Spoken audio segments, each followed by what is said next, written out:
here again, and I'm so glad you're back with me to continue working on our embellished tags. So when we left off yesterday, I had the collage and background painting, if there was any, complete, and they needed to, the adhesive, the matte gel medium needed to dry overnight. So I went ahead and did that, and then this morning, or earlier this morning, I took the pieces, and this of course was before they were trimmed, and marked where I wanted to cut it out, and then use matte gel medium again to glue a piece of scrapbook paper to the back to finish the back. So I then cut these three out and punch the hole. But this one I didn't cut out yet. So as you can see, the scrapbook paper is overlapping all the edges of the tag. And so all we have to do now is cut it out. And one of the reasons, you could do this two ways. You could either glue the backing on before you trim the front and then trim the whole thing together, or you could do it the way I did it, trim the front, glue the backing on, then trim the backing. So it's easier to do it this way if you're using a heavier paper for the backing, because then this gets pretty thick to cut through. On the other hand, you're going to get a more probably a neater cut, well, definitely a neater cut, if you cut all the layers together.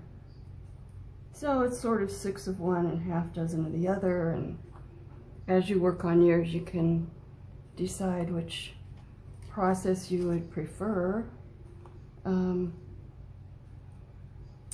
Sometimes when I've been trimming these, I've wished I had trimmed all the layers at once, but like I said, it can be really thick.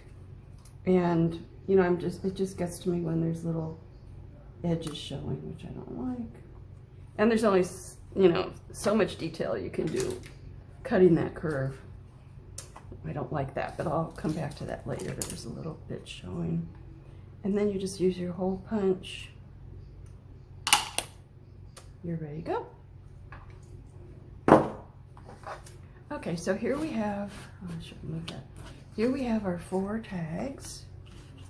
And the first thing I'm going to do before I do other embellishments is really take a good look at the images and see if there's anything that I want to do to sharpen them or bring them into focus more. And one thing I see, oh, I don't see, oh, here we go, is that, let's start with the cat. On the cat, the lines where I cut are so so crisp, and you know, on a real cat, he's got fur sticking out. So I'm just going to use a little black pen, and of course this is really being fussy, so if you don't want to be this fussy, you don't have to be this fussy. But I just want to add a little fluff to this little kitty with the pen. And as you can see, it doesn't take long, before long at all. He looks, me anyway, looks better.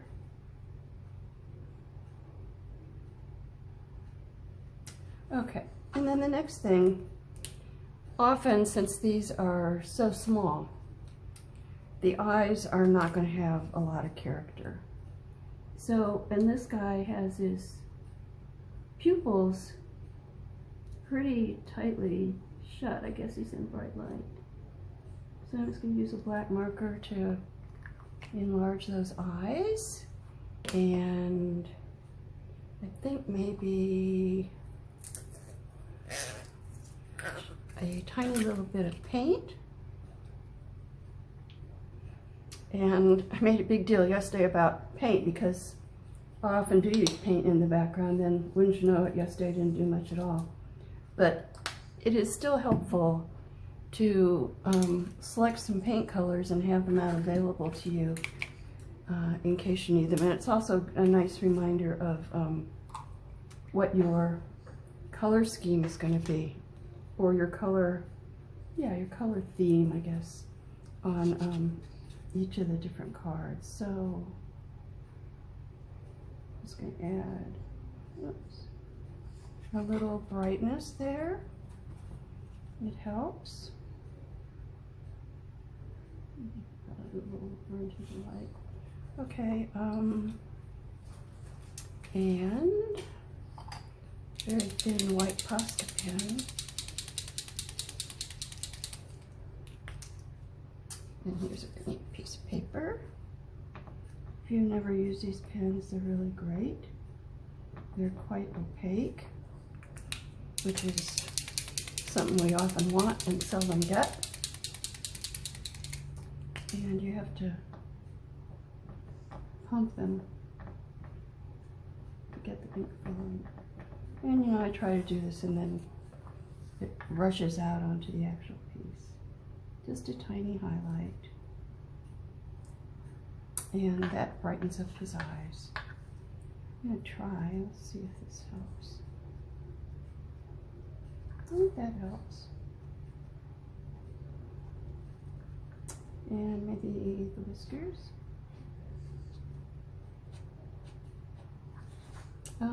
So I think he's better, already better. Okay, and let's see what we want to do with these other guys. Now, here,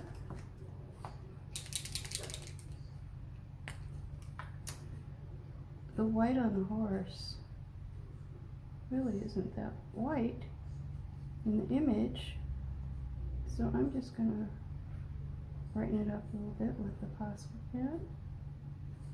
And whoops, you can soften it with your finger. You can just, you don't have to color the whole thing in. You can, as you see,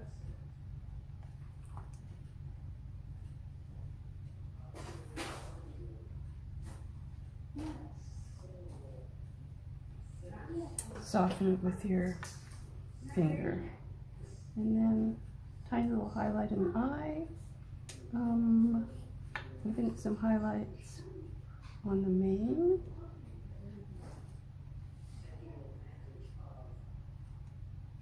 I think that brightens him up. And I think a little highlight around the nose, the nostril. It's a little much. Get back. Okay. He just isn't very bright. No offense, Mr. Horse.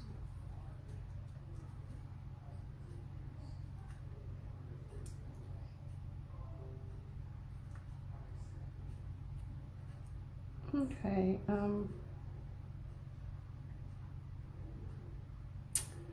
wish I could bring him out a little more. I'm not sure whether that really works or not. Anyway, okay. I think another thing I could do here is get my black pen out again and maybe, oh, that's a really thick one. I want that one. Maybe outline him just very gently.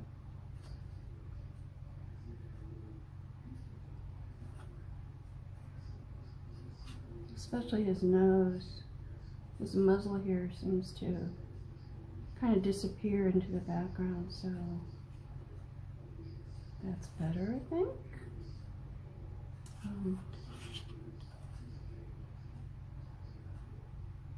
Yeah, that's better. And the ears.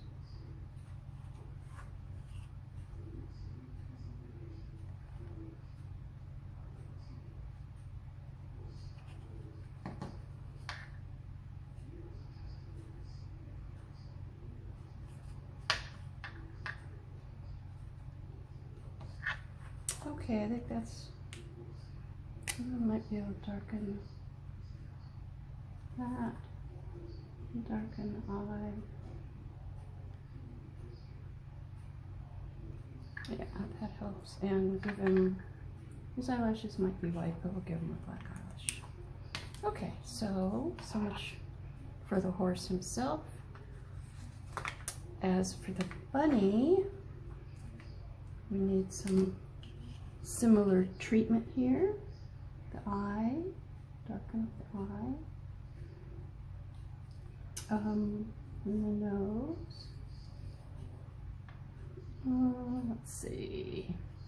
I don't think we need to add fuzziness because he's so small. Here's his ear. Isn't that a long ear? Amazing. Okay, and I'm going to go around the head. Just anything that you think will be helpful to bring these guys to life a little more.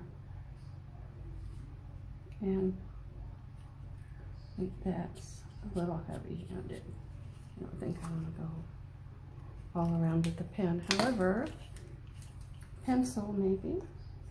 Yeah. It's not so dark, but it still gives us definition. Some of this you really just can't see without doing some of this. And this one I'm just kind of making up. Okay. And a highlight. Oop. That'll happen from time to time. It's hard to get the tiniest. There, barely touch it. Now, sometimes it's fun to put some highlights in the flowers. Just bring them out a little bit. And all you really have to do is follow the edges of some of the petals that are in the light. Like that. And now the only one left is the dog. The dog, the crazy dog. He looks a little crazy, doesn't he? So, he needs to be soft. Sorry, my voice is too low. He needs to be softened on the edges of his fur.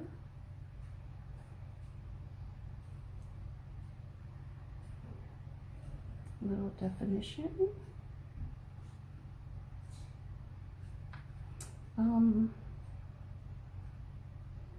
I kind of think that's all we need there. And we don't really need the highlight because there's a good one from the image, but bring it up a little bit, maybe a little on the nose, and then maybe on the top of his nose. Yeah. I think that's all we need to do for him. Okay, now, mark making. All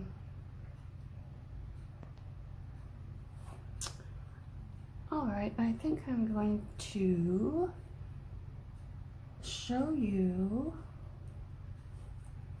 a way to finish the edge. And now I'm going back to my paint.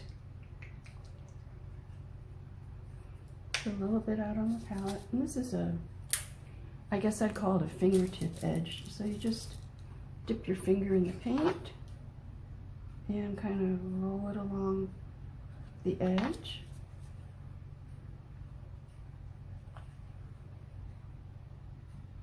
See, I'm rolling my finger down over the edge.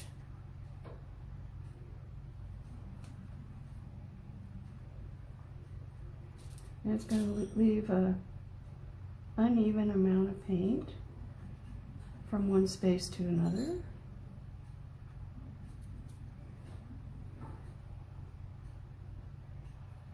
And then when you're done with that, just wipe your finger off a little bit so you don't have it full of paint and run it around. And you've got an edge of uneven blueness. And you can put some water back over it. Well, I didn't want that much. I'd like the white. But says no, you put me down here, so I'm staying. But there we go. Okay. So I think that can be kind of a nice edge. And I would like to do that on the cat with pink. Really, this is more of a salmon.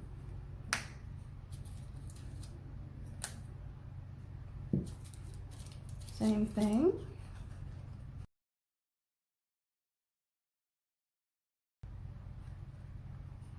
And the addition of the zinnia really kind of changed the color of the pink theme from more of a blush pink to more of a coral. So I got my finger clean. Now this time I'm gonna try and wipe more towards the edge so I don't get as much paint over on the body of the tag as I did with the blue. And there's a little more than I want there. And now that I'm looking at this, I'm thinking about what we did with the highlights on those ranunculus on the bunny. So let's see about doing a few.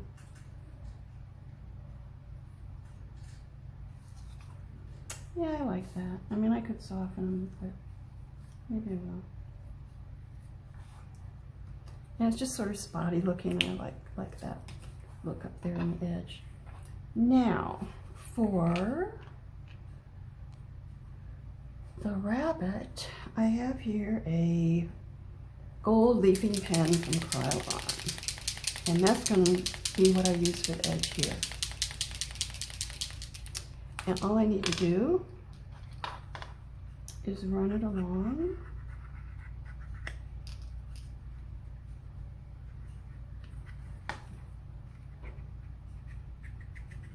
I don't know if you can see it because it depends on getting the angle of the light just so on the picture. And that doesn't always happen.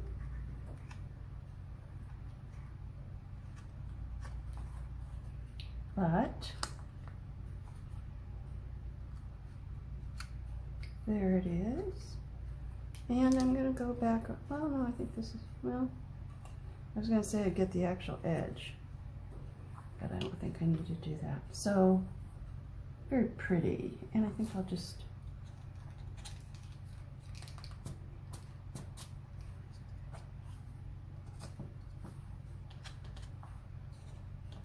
some marks.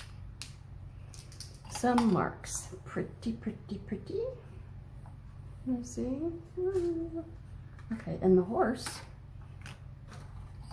Let's do copper. Works really well with the color of his fur. Okay, I gave up on the copper for the moment. But I've got rose gold, which is very similar and very beautiful. So the horsey's going to have rose gold instead of copper.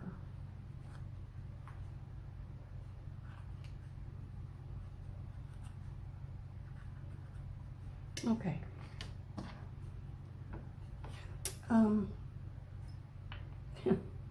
Okay, I was going to do something, but I'll come back and do it later. So what I'm thinking about a couple of these is that might be a little better with a little more light around the animal.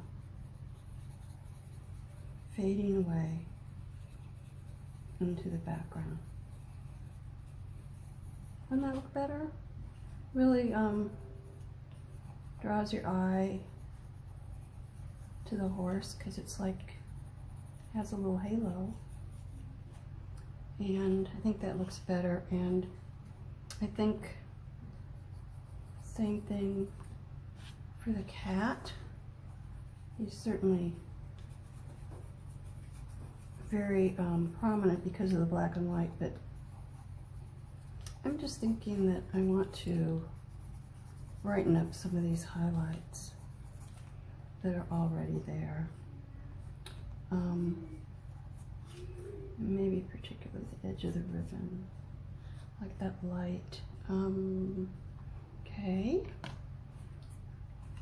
Mr. Screwball Dog.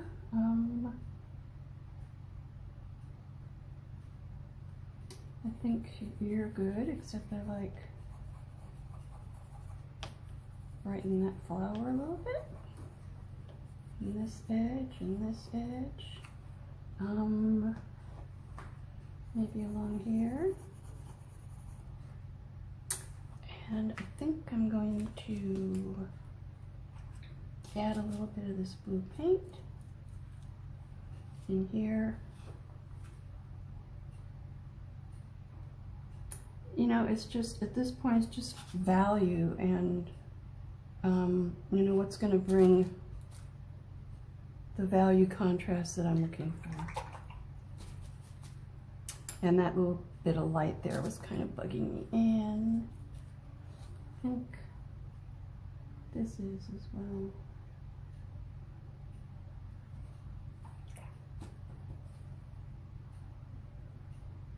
I think that's better. Okay, now Mr. Bunny, Miss Bunny, let's put some of the yellow.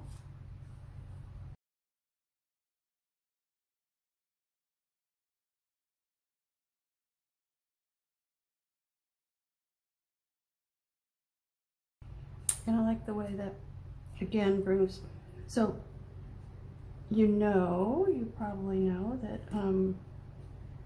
value is very important in art. Value is light and dark. And your eye tends to go where the darkest darks meet the lightest lights. So in this case, we have the darkness of the bunny head meeting the lightness of this pale yellow, and that draws your eye to the main subject.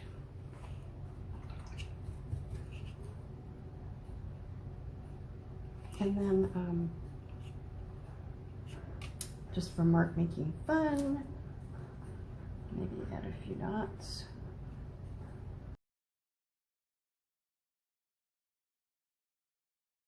Jumping back and forth. What about him? I think he needs the white around his head emphasized. The white on the dog is not a nice bright white. It's kind of dull. We can fix that with paint.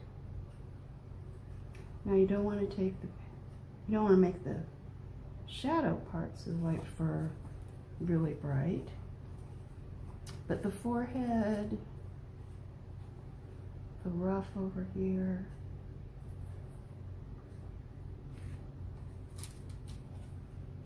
and the edge of the paw, maybe. That might be too much. It's hard to tell with the light shining on the wet paint. It's kind of hard to tell how bright it actually is. I think that's a little much. It's just a little confusing about what that actually is there. So take it back off. And I think on our kitty cat,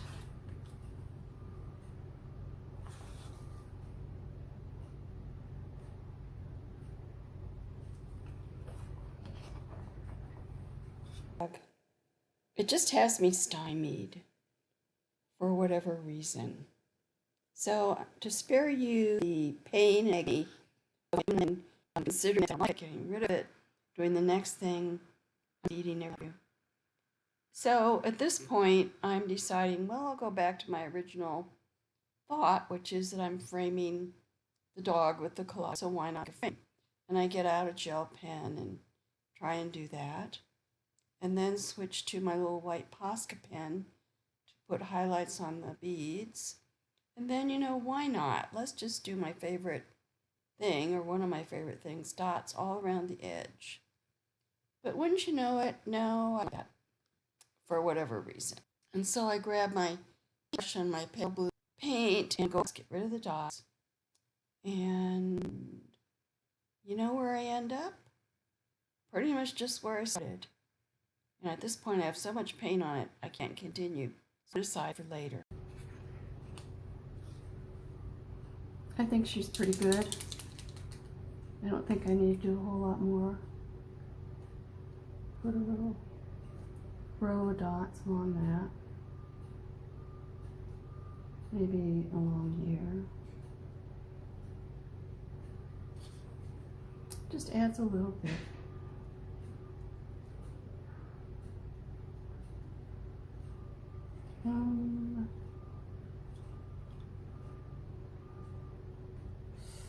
Toying with putting dots around the edges, but instead I'm going to